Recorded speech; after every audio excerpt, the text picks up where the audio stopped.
Welcome to CSB Television. April is National Jazz Appreciation Month, National Poetry Month, National Autism Awareness Month, and International Guitar Month.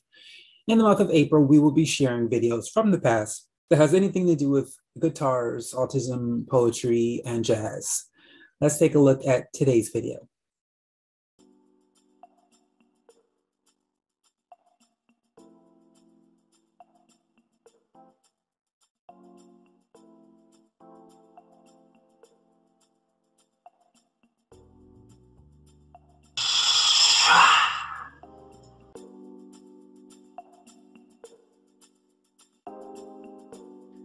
The well of eternal life, an unseen well, can be found in the hidden world of your friend's eyes.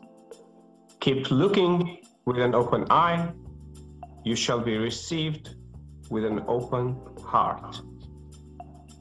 In the windows of your friend's eyes, you will find the path to the well of life. Go and fall with an open mouth and drink the elixir of eternal life. Settle into the joy of your loving heart as you float down the river called paradise. Surrender to the current of infinite calm to reach unity with a blink of an eye.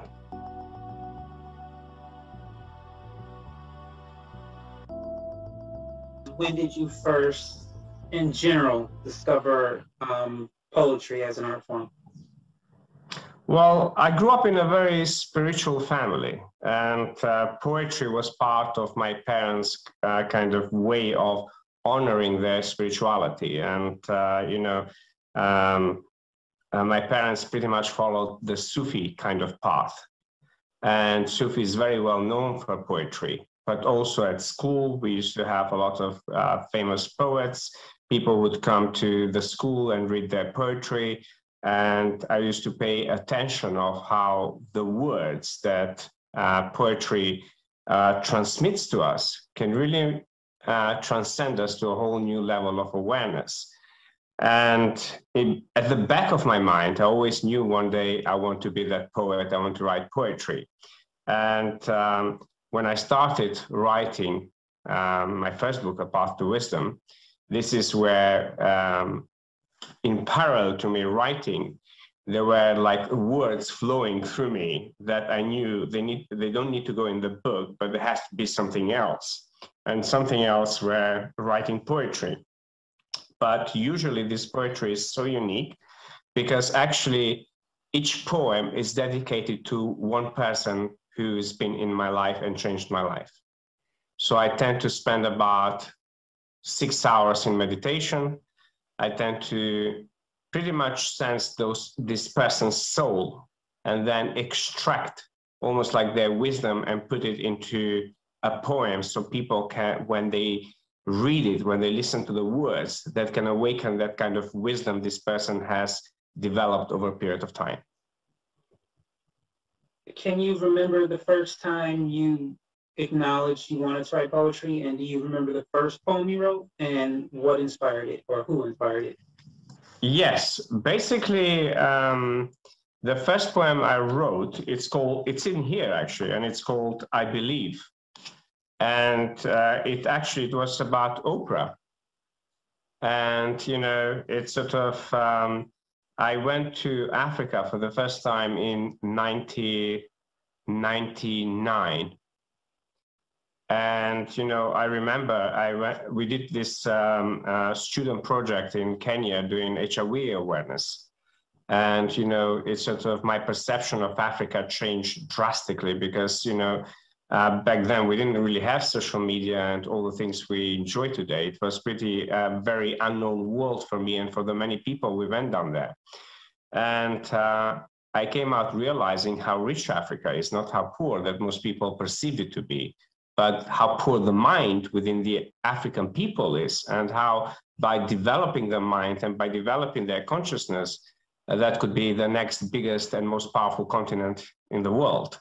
So, and then I looked at some of the pretty much Afro-Caribbean kind of people in the world who leading the way in making sure that race or creed or, you know, no matter what the background is, you can follow your dreams, and despite all the difficulties, you can make it. And being a migrant myself from former Yugoslavia, you know, coming to England, where you're considered as minority, as unworthy of love, unworthy of success, unworthy of those things, I pretty much aspire to people like Oprah, who are sharing their struggles and sharing their stuff. So I pretty much dedicated this poem to Oprah. Awesome. So do you, I guess, are you the kind of person where you sometimes look to write poetry, or do the ideas come to you when you least expect it, or a little bit of both? I think a little bit of both, but mostly when I meditate, or mostly when I see a story about a person in my life, either a person who inspired me or somebody who tried to crush me and challenge me and, you know, inflict as much pain as they can, frankly. And I get inspired by both, meaning if there was some, I'm going to be writing about 12 books of poetries. And in each book, there'll be like 30 poems, which one poem for every day. So those poems will be a mixture of the people who inspired and challenged me. And for those who challenged me, I will put the kind of wisdom that I pretty much extract out of that relationship, out of that experience, in a way that hopefully other people don't have to go through that, or can actually create breakthroughs with this very same people who might causes them pain or challenge, or, you know, some kind of separation that they have, maybe with their loved ones, with their family members, with their partners, maybe at work, maybe socially, maybe from life itself. So really, that for me, it's what gives me in the moment inspiration. Like, for instance, what's happening in Ukraine.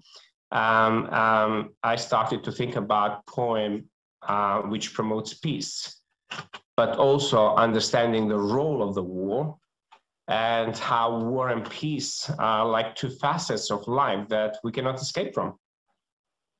All right. So are there any poems or poets you've come in contact with over the years that resonate with you?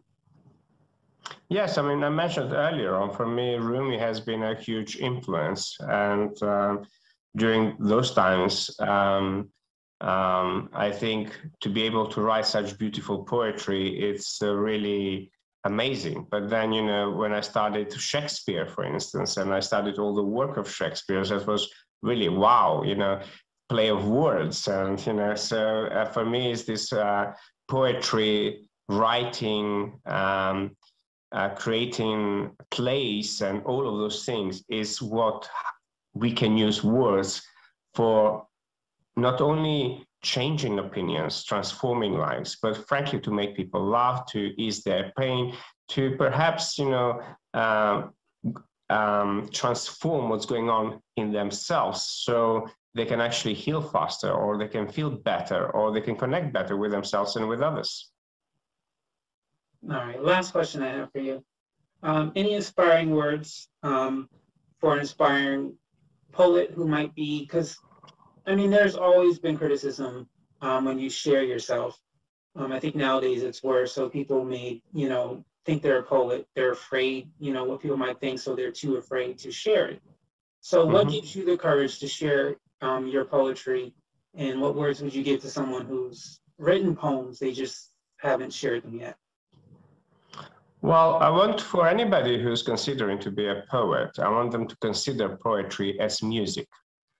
To somebody's ears, because, you know, we all know the power of music, and we all know it's not easy to be an artist, to go out there on stage and perform the entire concert. You know, they have their own challenges, which we don't see. We only see one part of the artist.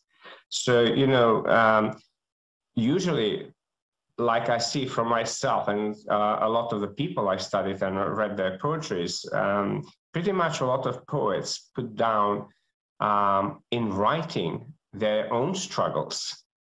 but designed into a poetry, their own opinions, their own kind of breakthroughs that they create, or perceptions about reality, about people, about things that matter to them. And, you know, as I said, it's like a music. Just consider yourself to be one of the instruments in the symphony of poetry, which means your poetry could be out there. Even if one person takes something out of it, it's worth writing and sharing your poetry.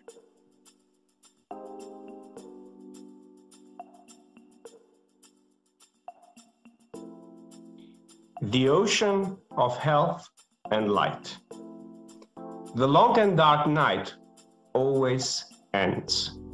The sun always dawns when the daylight begins. Give up the sense of separated self and give birth into the life-giving waters of the union itself. Separated from a world is your pain. Connect with others and be that change. Embrace death as you do life. Accompany illness with the presence of light. Fear of death is what stagnates your mind. Free your imprisoned internal soul and become kind. Trust death as you do life. It will propel you towards the ocean of health and light.